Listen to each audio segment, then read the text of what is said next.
Well, welcome back, everybody, to the Purchasing Made Personal podcast. I hope you're having a great day wherever you're listening to this.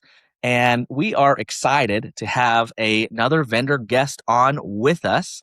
And that is going to be Kim with Beacon Bid.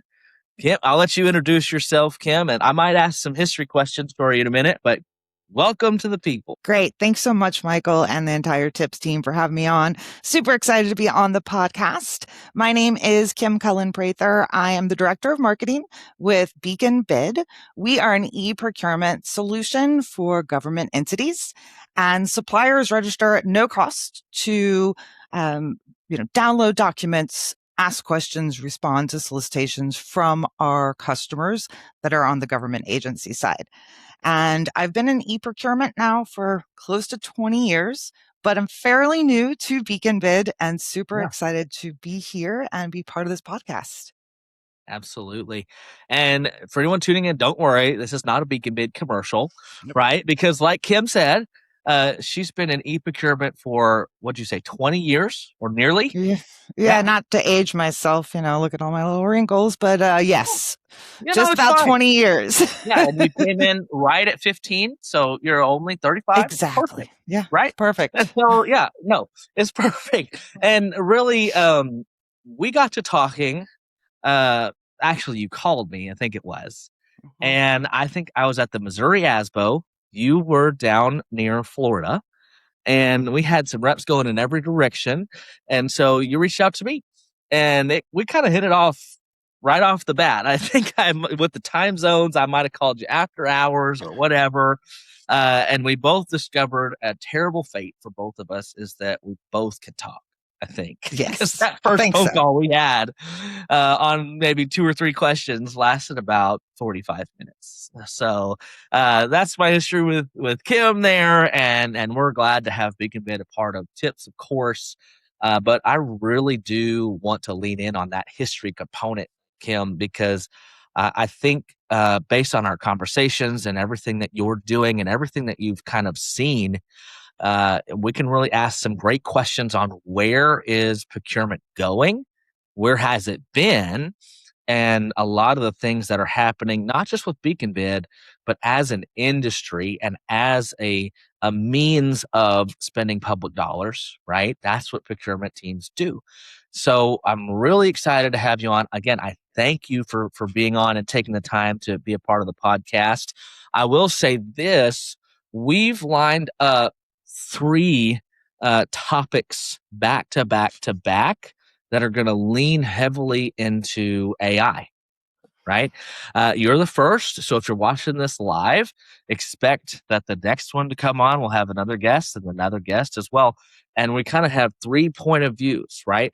We kind of see Beacon Bid as a partner to the procurement team, right? And I get we're providing a service and things like that with your platform and things like that. But you're not directly on the membership side and you're not directly on the vendor side. And then I'll save it for when you go watch the next episode, but we're actually going to have one of our foremost agencies using AI to join and get some perspective from them. And then TIPS recently went out and got an AI RFP completed. And so we have one of our vendors joining. And so for the next 3 weeks, we're going to have point of views from all types of sides on what this AI component is and how it's affecting the public sector. So we'll get to that, I'm sure, but I wanted to let them know that this is going to be happening, right, Kim? But we're kind of talking more broad.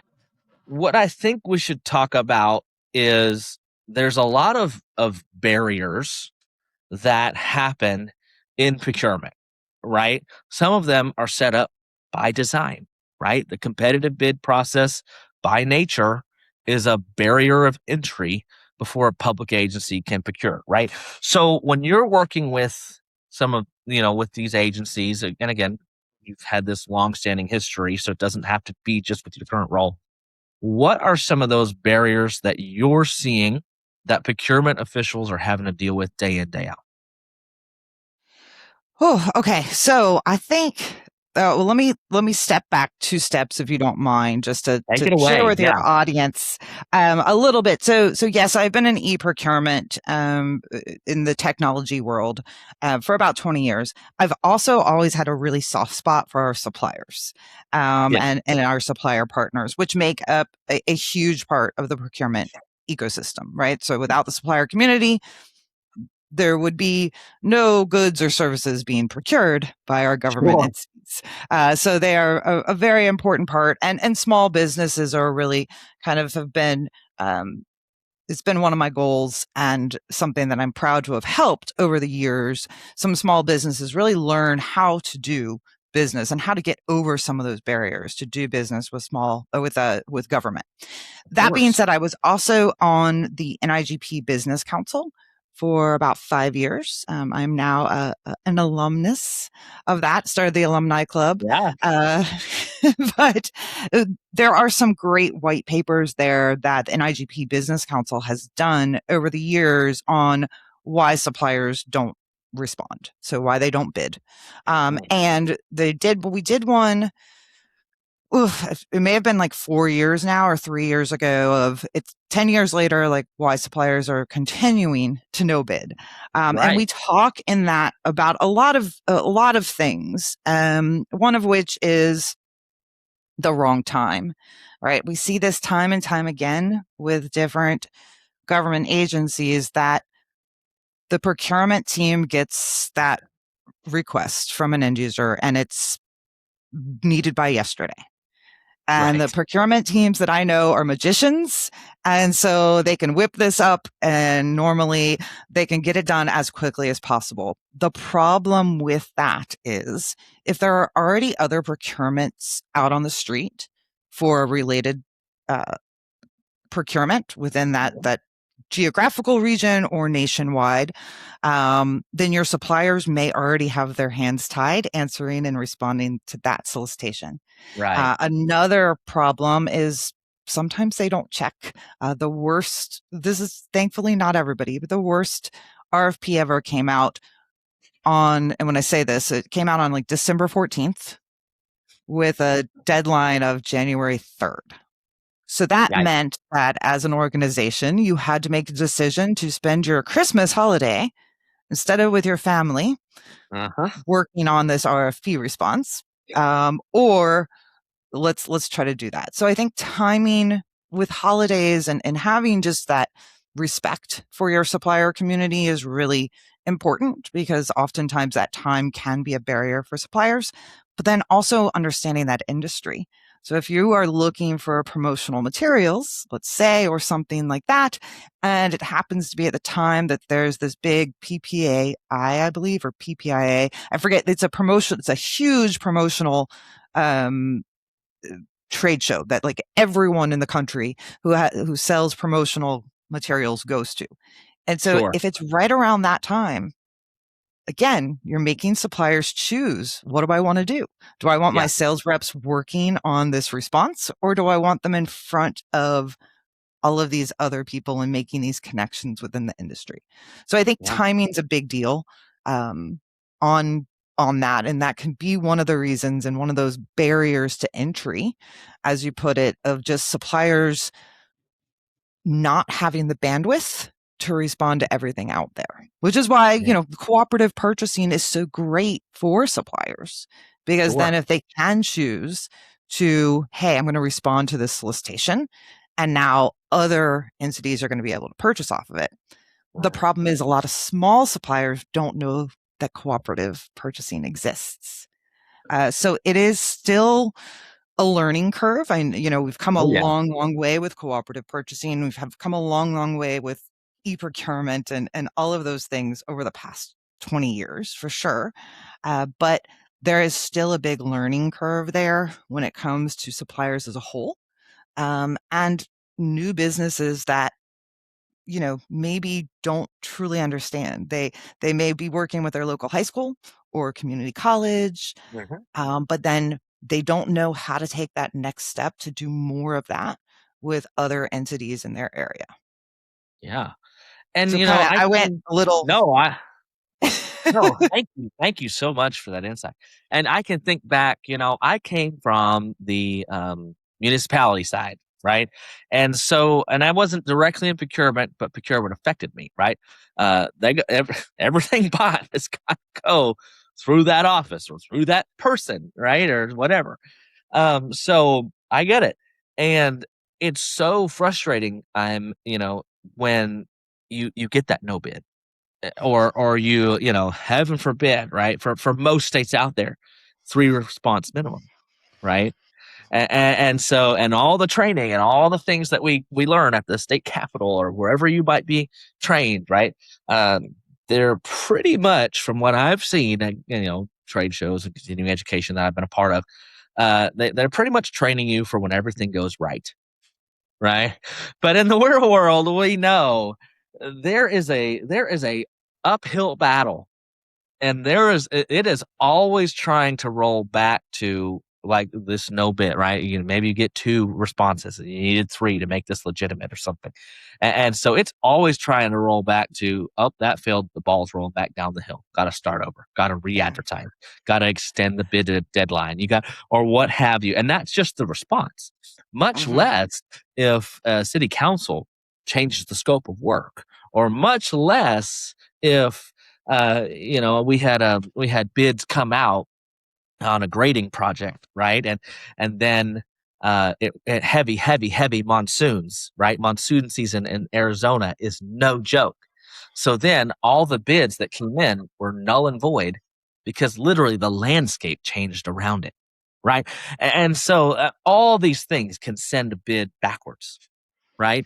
And then obviously those burdens for suppliers, like timing, things that you mentioned, are happening. So I think you can talk to this a little bit. I think there's obviously a cost that I've kind of talked about numerically, right, before, on what happens when things go wrong in procurement, or what happens when things stall.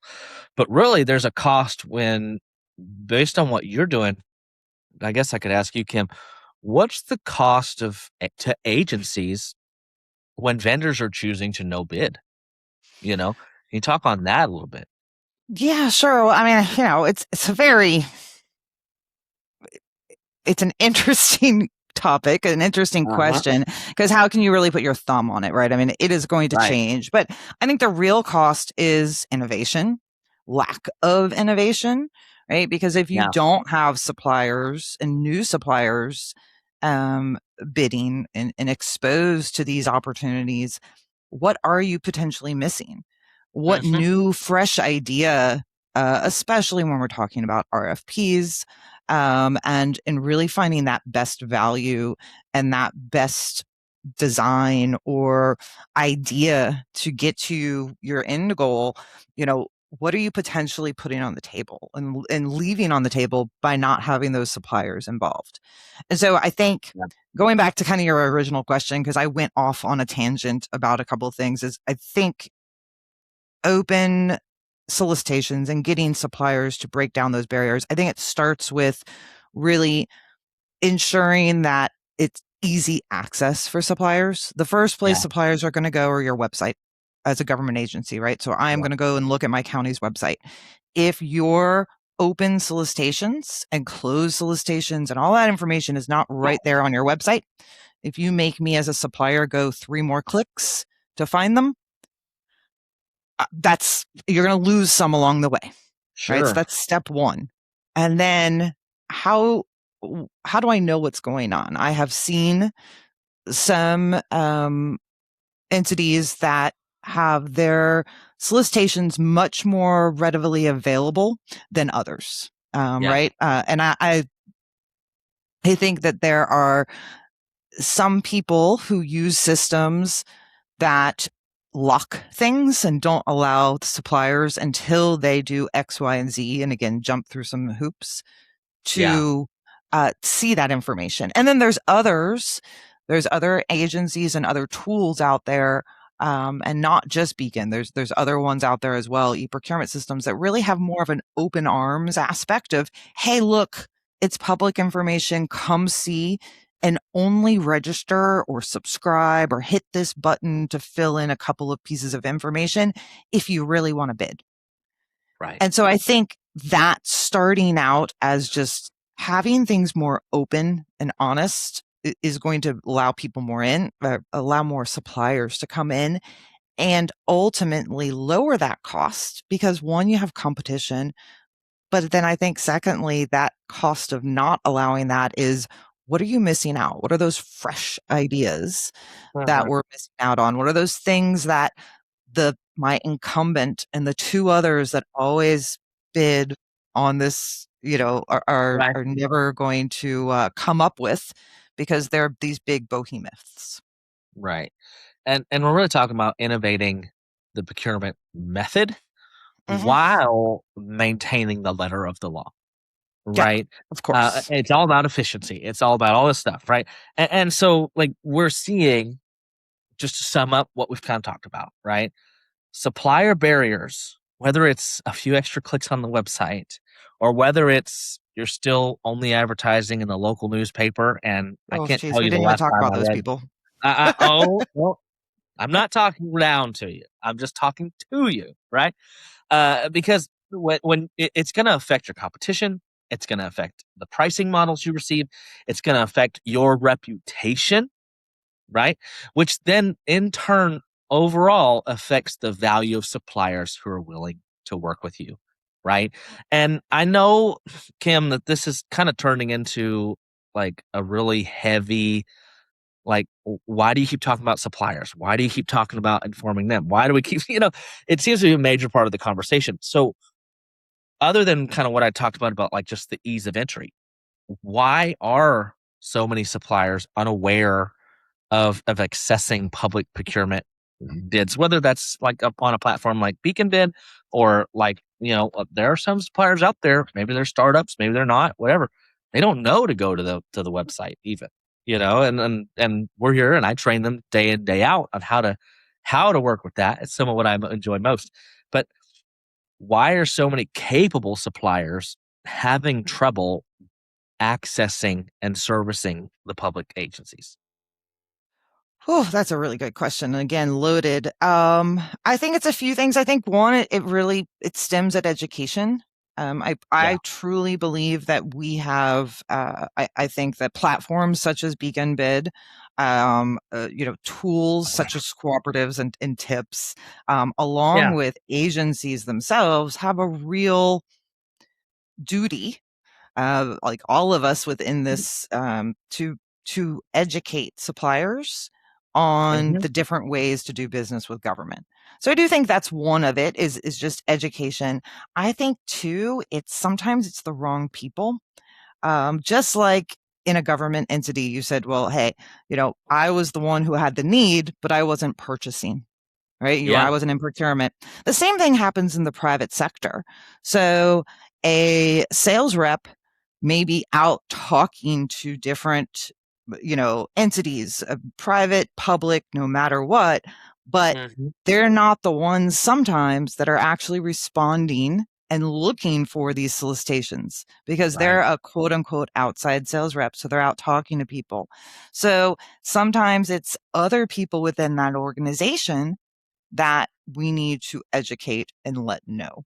So I think Right. that's part of it too. I also think that there's some great tools out there. I mean, I wish that we could tell every single entity, hey, Yeah. use the same exact thing for to notify your suppliers. But it's not like that. It's up to everybody.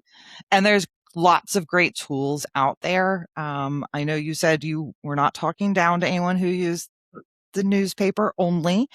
Yeah. I will tell you that I know sometimes it is still a policy or a law that you Right. have to advertise within the newspaper. But I cannot tell you the last time I picked up a newspaper or even saw a newspaper. Right. And so I'm throwing that out there to anyone who can change their policy. Um, the internet and email is a fantastic thing. Um, Yeah. and so let's start to make that Well, happen a little bit more. and you know, taking a step back to summarize this before we jump into kind of the like, well, what can we do about it, right? Like, well, I think we've definitely defined the problem, which was our goal to begin with, right? But you might be listening today and thinking, okay, yeah, but I am that rural community. I am the person who's, still, my board of directors or my city council or whoever you have to report to. Yeah, I'm the one who's stuck with the inefficiencies or things like that. And I think it turns into, most people serve in a public agency capacity, whether that's a school district, nonprofit, or city hall, whatever. They get in to make a difference, make a change for their community, right? 100%. And here's the thing: just like I wasn't in purchasing, I still reported them.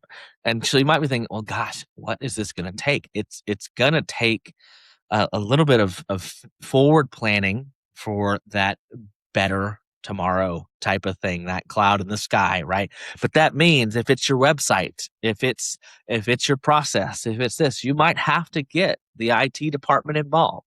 You might need to petition to do a whole nother RFP to rebuild the website, right? You might need to just talk with the school board to say, hey, we are still going to advertise here, but we're going to get on this platform as well to increase the vendor pool of suppliers or whatever.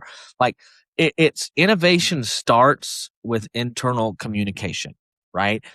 A lot of people have a lot of views and generally they're all right.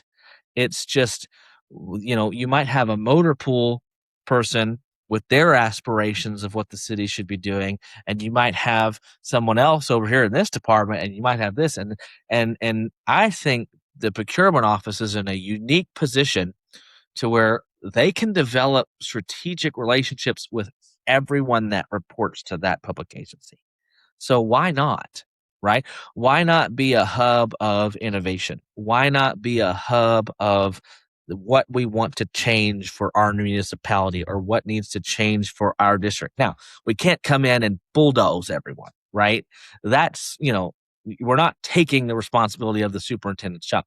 It's just saying, hey, let's collectively go after this vision. And sure, funding's always down. I don't talk to a single school district out there or a single municipality where funding may be going up in any significant positive way, right? But it's never it's never an easy task to manage any budget, whatever it is, right? And so we get that the things are tight, but innovation oftentimes just comes by a change of mindset, not a change of budget, right? And so that's what I want to use to transition into some of the tools that you've kind of experienced, Kim, or some things that you see that are coming that are about to hit the market, so to speak, and flood it. And the one listeners need to be ready, vendors need to be ready, and there's tools out there that if agencies will use them, it will absolutely change for the better how their agency runs. If they ignore them, you won't just find yourself a couple months behind. You'll find yourself years behind what agencies are capable of doing.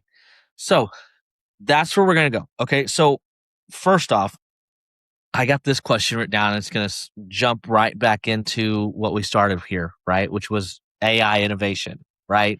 Because that's the big red button topic, right? No. So there's small purchase opportunities, right? We'll kind of start minute and we'll go grand. Okay.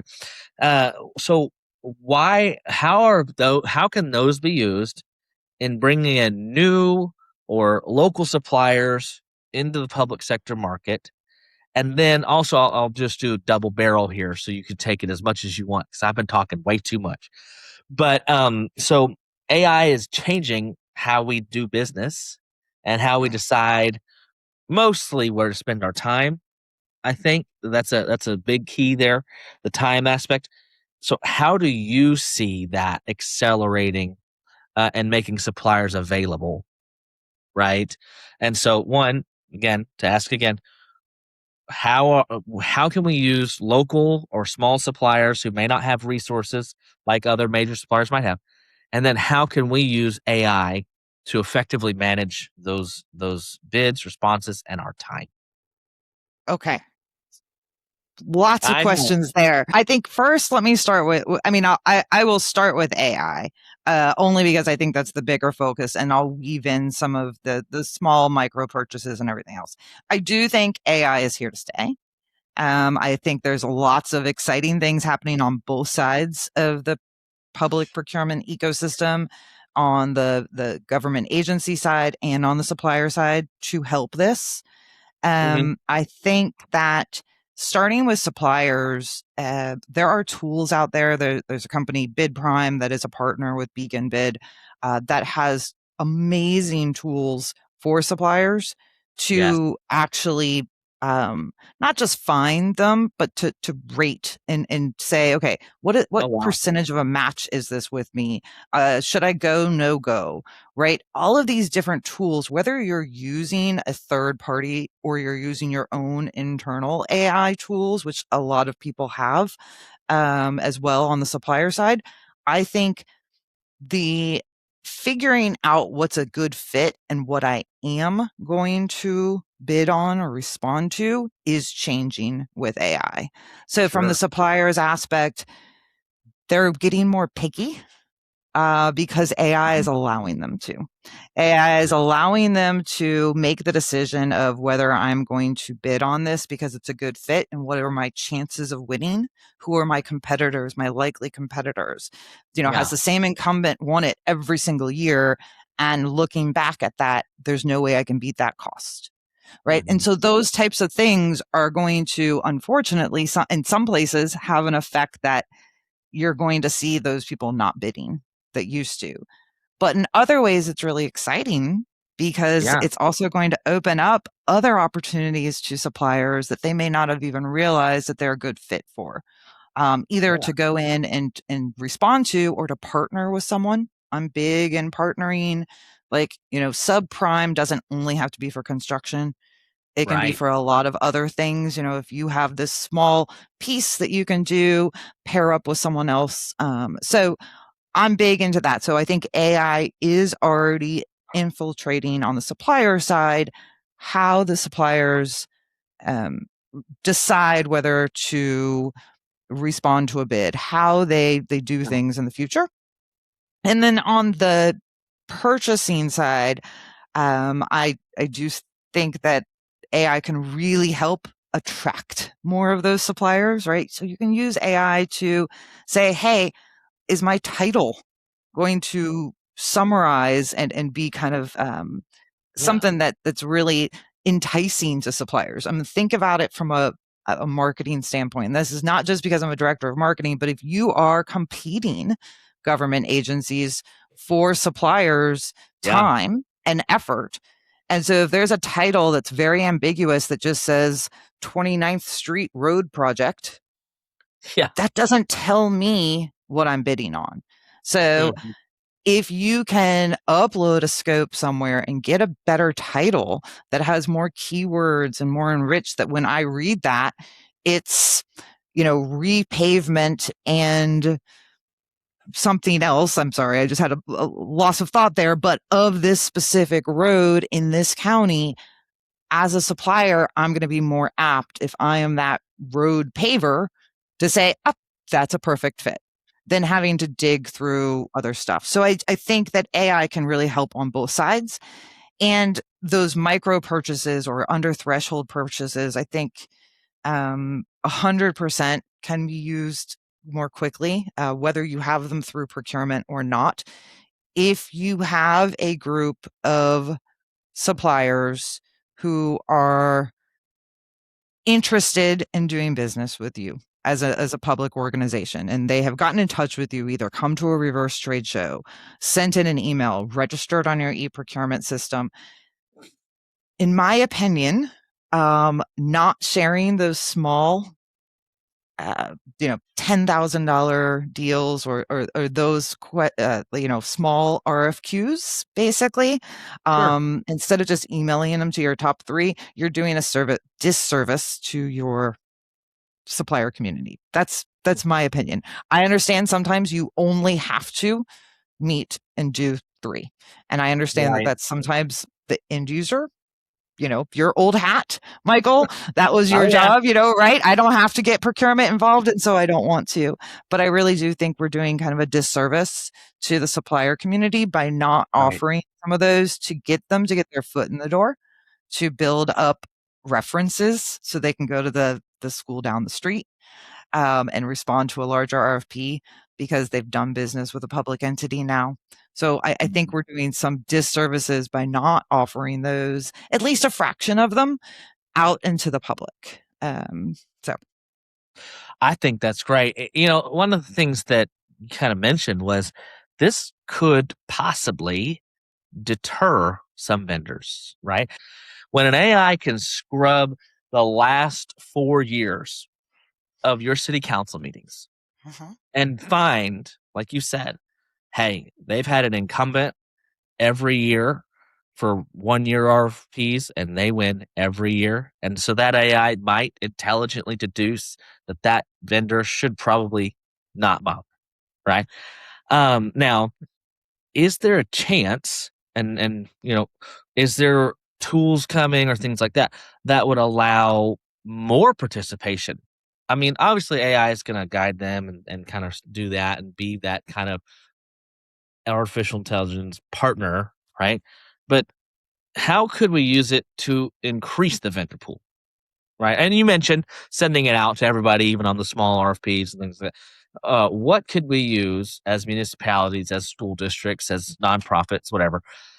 What could we say to AI or scope writing or anything really to increase the vendor pool? Because I think that's the most alluring part. And if it was, I was putting it in my perspective from purchasing, right? How can we increase that? well, I think okay, I'm gonna split this up into 2 separate things. I think what you're talking about with the meetings and all of that stuff, honestly, I think that's going to have to come down to education and more Yeah, of, again, courting, right? Like, hey, I want you to respond to this. Yes, we've yeah, used the same one, but this has changed now. These specs have now changed. And so some of that we are going to have to talk more and really advertise, or procurement is going to have to, or government entities as a whole are going to have to get out there and do more of that. But on the flip side, I do think there are ways that you can entice more suppliers by having a better scope of work, having a more right. comprehensive scope of work. I responded myself to a I get it. solicitation not too long ago. That was a a mess. And I really I cannot wait until whatever their decision is that they make, that I can talk with them about how they really should use one of our Procure AI tools to clean that up. Because Sure. I do see the scopes that are just so confusing that when you read it, you just don't know what it's talking about. Or Right. if you're a supplier who's just going to throw it through your chat GPT or whatever other tool you're using, Yeah. it may not understand it, or it may latch on to some weird thing, or it may forget about this. And that is the scary thing, right? Is that we're taking the people out the more we talk about AI. Oh, yeah. I love AI. I think you said this in the beginning, Michael, is that time saver, right? Because it really does save time. However, you still need subject matter experts on the supplier side about your product, your services, what you can offer, and on the government agency side about what you really need. What's happening? What is the reason? What's the why here? And so Yes. I think that to go back and answer your question, I do think that AI can help to get more suppliers if used in the right way with titles. Like, people put very little thought into the titles of a solicitation, which I honestly think that that's one of the first things that people see of, Yeah. do I even want to open this up and read more? Uh-huh. Do I Wow. even, it's like a dating thing, right? I mean, let's talk dating, right? I haven't dated in a long time. If my husband happens to be listening, I promise you. However, if you're dating, it's seeing the same thing. You're not going to go in and really find out about who this person is you look at them first, right? You see their smile, you see the sparkle in their eyes, you see that they're, the way they're dressed or their haircut or whatever that is. That's the first thing you notice. And that's what kind of almost attracts you of, I want to learn more about this. And it's the same thing with the title of a solicitation. If it's so generic and it doesn't tell me anything, I may miss it. Yeah. I may not even take the time to read those documents or to throw them through my AI checker for it to read them. So Right. that's almost a first step. And then the second step is better specs for sure. Yeah. Okay. And this is giving a sneak peek into what's to come, right? Because it couldn't have ended more perfectly. And I promise anyone listening, we didn't plan this. It just happened. But because there's all these topics happening, and then at the same time, you've got this ethics pool here, right? And I think that's a really big barrier of entry to AI on anything, not just public procurement, right? Or public anything. It's just AI in the masses, right? Even using it privately, even using it whatever. Is this ethics thing, right? And that comes out major in like, don't write your college dissertation with ChatGPT, right? Like obviously, okay? But so the thing we mentioned back to time, right? Because what I really am going to dive into next week with next week's guest in this series is using AI responsibly, right? Because to not put it in your scrubber or to just blatantly just take it at face value of, oh, AI says do this, we're not going to do it, right? Or we are going to do it, or whatever. That is using this tool irresponsibly, right? And just because it saves time doesn't mean that you're not going to spend time on this project, right? I think that's a big thing is, you might take a full work day and turn it into 2 hours, right? To where AI is going to take 5 minutes to generate something, and then it's going to you going through it and reviewing it as that human element, right? Because that's one thing, and I wish I remember the person who said that. I do remember where I heard it. It was at the CUEQ conference in California, Palm Springs. That's Computer Using Educators, right? So the Q conference. And one of their keynotes, again, I apologize if this gets back to you and I don't give you credit. I just don't remember because it was back in 2022 or something like that. And they said, AI is never going to replace people, but people who use AI will eventually replace people who don't, right? And I think that's the biggest important to remember is that this is not an end all be all. This is not a replacement. This is probably one of the most powerful tools that's ever been made available to the public and to public procurement and to any area, right? But it's still a tool. And you're still going to have to show up. You're still going to have to put in that work. You're still going to have to spend time, regardless of how much time it actually saves you. Right. And I think that solves the dilemma right there of should I use AI? Can I use it? What have you? Because you're still that oversight. You're still that participating partner for your public agency. So, Kim, kind of in closing, I know we talked about scope. I know we talked about title. But what would be some easy first practical steps that you might recommend to any public agency listening or any supplier listening on how to begin to incorporate this AI tool that we've been discussing? Oof, well, we've talked about a lot of AI tools. I know. I mean, I think the first step is, how are you using things today and those guardrails, especially if we're talking about public procurement Sure. entities, is what guardrails are set up within your organization already. Um, there are some things that you don't want out there on the public domain. If Yeah. you want to make specs better, you want to come up with a title and you're uploading something that shouldn't be uploaded, you need to be careful about that. And Right. so where are you uploading that? Don't go rogue. We always talk about people kind of going rogue with different software.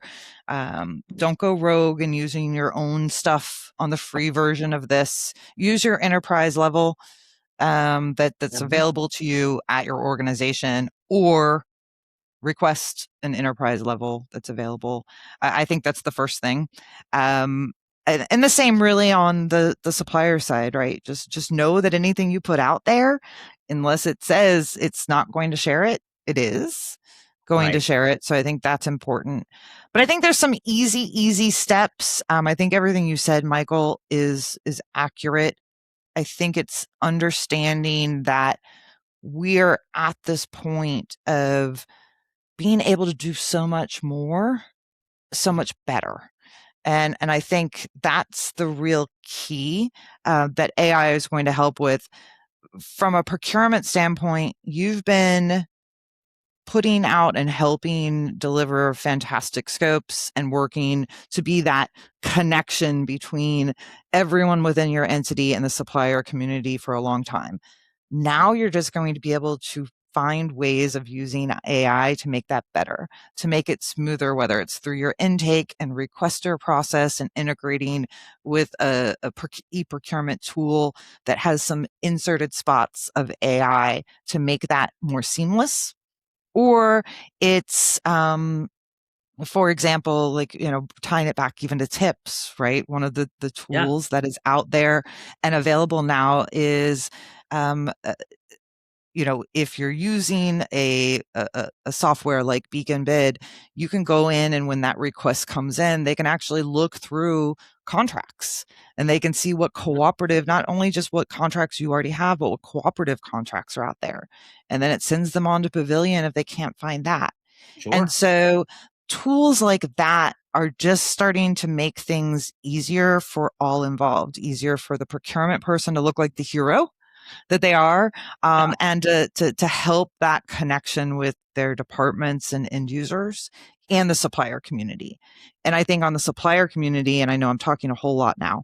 So the supplier community, my last thing I'll say to you is that I think this is a real great chance for you to go out of your comfort zone a little bit and look for information to make you a better supplier, and to offer better services. I mean, I know we've been talking about responding to an RFP, but man, AI now makes it so cool to be able to think about and have a conversation, about how can I make this product even better? What are the steps? So these 5 things I haven't been able to do in these 5 last RFPs. So I haven't been able to respond to it. How do I bring my product or my service up to that, because that's where this is going? And so use AI to kind of challenge yourself as a supplier as well. And then the last thing I'll say on that is suppliers, I think, understanding and using AI responsibly for you too. Do not just use AI and don't check it, to respond to a solicitation. I actually was having this conversation a couple weeks ago at a webinar I did for a group of practitioners, and we were talking about, if everybody gives me the same type of "I can do this" response, that's almost cookie cuttered, what am I going to do? I'm going to have to start having more interviews within my evaluation process to find out, what do they really mean? What can they really do? And so I think it's really important as suppliers. Yes, you want to put your best foot forward, but you don't have to say yes, yes, yes to everything. If you cannot do something, you need to explain how you can do it in a different way. And sometimes AI doesn't think about that. They just answer the question as is. So you always need to put your own eyes and your own spin and words on it. Absolutely. Well, that's great. And I think we should probably pause there. Like I said before, we're going to have multiple guests on this AI topic. Okay. But Kim, again, I want to thank you again for getting us started here and getting us thinking and getting us moving towards innovation. I think that is kind of what this conversation turned into. And we can't thank you enough.